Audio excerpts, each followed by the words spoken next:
Hello and welcome. Today is our last day of the Sacred Father series. I thought I would save it for today because Happy Father's Day. So, we have all kinds of celebrations happening at our house for my husband today. He is the father in this household, and we love celebrating him because he is such a amazing, I was say rock, but he is a rock for our family. But he's so much more. That's why I was like, he's not just a rock. Anyway, so today we are diving into the wise father. So we have talked about the guardian, the provider, the wounded, and now we're talking about the wise father. So the wise father is the elder, the mentor. This is the conscious masculine that's in your life. So the wise father is known as the inner king, right? The spiritual teacher, the guide. He's very emotionally present. He's usually a little bit older as well. He is deeply rooted and heart open, willing to admit his mistakes. So this might sound a little bit different than what we talked about on Friday, right? Or 2 days ago, I should say. He's willing to admit his mistakes. He offers insight and he walks beside you rather than above you. So sometimes with like the guardian, the provider, they are up here and you're down here. Even the wounded, there's this separation in this hierarchy. Whereas the wise father comes down and gets on your level and walks next to you and guides you and mentors you as you are growing and walking through life, right? So it's kind of like when they talk about connecting with your children or connecting with children, it's good to kneel down and get on their level and be at their eye level so that you can really communicate effectively with them and have them feel really supported and seen and held in that moment. So although he is this wise father, there are, we have light and shadow to all of these different archetypes. So he can also tip into this energy of detachment and retreating into thought, into spirit, or into his mind and into his intellect, and forgetting the tangible world and kind of floating above. This kind of comes into when we talk about chakras and energy centers too, is when we get a little bit high into those higher chakras, we get a little floaty and unattached and above, where we really want to be grounded and rooted and balanced. So just as much as we are up in the ethers, we are very much here on earth, right? So the wise father, so the lights and the shadow of the wise father, he is very present and he is very emotionally wise and he is spiritually anchored. So sometimes when we have like the wounded father, the spiritual anchoring might not be there because he's floating all around and trying to survive, basically, right? The wise father is very spiritually anchored. The shadow side of the wise father is that they can be aloof and passive. Sometimes they avoid conflict just to maintain the peace, which at times can serve, but there is a sacred space for conflict and there is a sacred space for conflict resolution and moving through it rather than avoiding it, right? Or they might avoid their worldly responsibilities because I am not of this world and I am spirit. This world is not for me. That kind of energy might come in with this wise father archetype. So they may over-identify with their wisdom and under-engage in daily life. So this is where they get really consumed by the search and the pursuit of growth. So what might lead a father to be this wise father archetype? So a deep spiritual awakening or introspection, that self-study in the yoga philosophy, they call it svadhyaya or self-study, self-reflection. This is the wise father in this aspect of this archetype is where that wounded father has done this deep spiritual awakening, this introspection, this self-study, and moved himself over into the wise father archetype from the wounded. This might also come about from a late in life transformation or after a crisis or an injury. So sometimes if someone has a health crisis like a cancer diagnosis or a car accident and or even just hitting a rock bottom moment after a crisis, this can birth this wise father archetype if the lessons are learned and if the introspection is taken, right, or heeded. So this could also come about from a desire to break away from toxic masculine norms. Now, when I talk about toxic masculinity, I'm not saying that masculinity is toxic.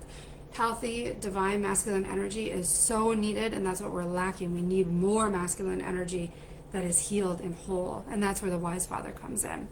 What might also lead to this archetype is a previous over-identification with control, and now they're trying to consciously release. So sometimes when we have that over-identification with control, it's because of a need for that sense of safety. That's where that guardian father comes in. So how that guardian father is going to ebb and flow with that wise father, because they all dance with each other. We all experience all these different archetypes. It just depends on what we are leaning into. But how that guardian is going to come away from that control so much and consciously release into the wise, so that his ability to protect and be that guardian now steps into that wise father and that guide and that mentor as well. So if you were raised by a wise father, you felt very emotionally safe, you felt heard, you felt seen. And if I'm saying some of these things and you're like, wow, this was the opposite of what I experienced, allow space for that. Allow space to come in and acknowledge, feel the grief, feel what it meant to you to not have that, in such a way that you can start to integrate that, right? And integrate it and move through that and embrace, okay, so they did bring this, but what were also the other things that came out of that, right? So if you were raised by this wise father, you also were encouraged to explore, to question, and to express. When you pushed back, you were heard. When you pushed back, there was space for that conversation and space for that conflict, so that this sacred dance could happen, so that you could explore and you could question things and learn and grow. That's the beauty of this wise father and this mentor figure. The other side of this, if you were raised by a wise father, is you may have lacked structure or grounding if he was too passive or above the world. So this is also that aspect of, if they got too floaty in their head, that's more of the shadow aspect of the wise father, where yes, we have all these amazing philosophical conversations, and there's openness, you are allowed to be you, and this and that, and they lacked that sacred container, that structure and that grounding for you. That could be a little bit disruptive as well. So what are some ways to reflect, or some questions to ask yourself if you are the wise father stepping into this energy yourself, and kind of keeping yourself in check? So a few questions would be, do I avoid conflict in the name of peace? Is there constructive conflict resolution, or is there avoidance, right? Peace at all costs, which is not always the best, right? The next one is, do I trust my own voice and values in leadership? So this is where we have the opportunity to reflect and come into, what are my values? What is my voice? Our last month, or this month's bracelet, June, that we just had our members only call, was all about find your voice, find your message. So in order to find your own voice and you need to be familiar with your values and connected with your values, and what is it like to be that leader and show up in this way.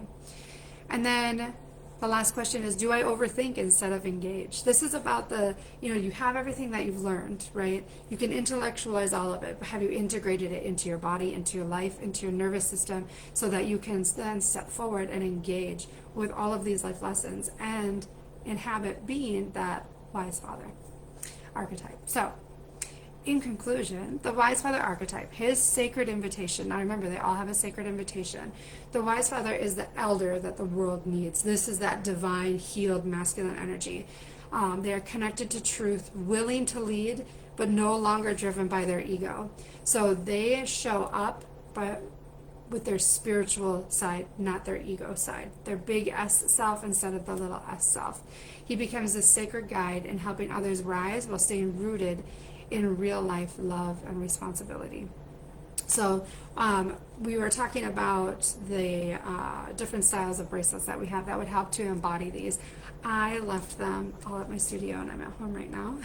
But peace and calm is a really beautiful one for the wise father archetype. Steady, also a very beautiful one for the wise father archetype. Grounded, steady, peaceful, calm. Also, we have one called vitality, which would be amazing because they are bringing this creativity, this strong container, so that life can flourish and grow, right?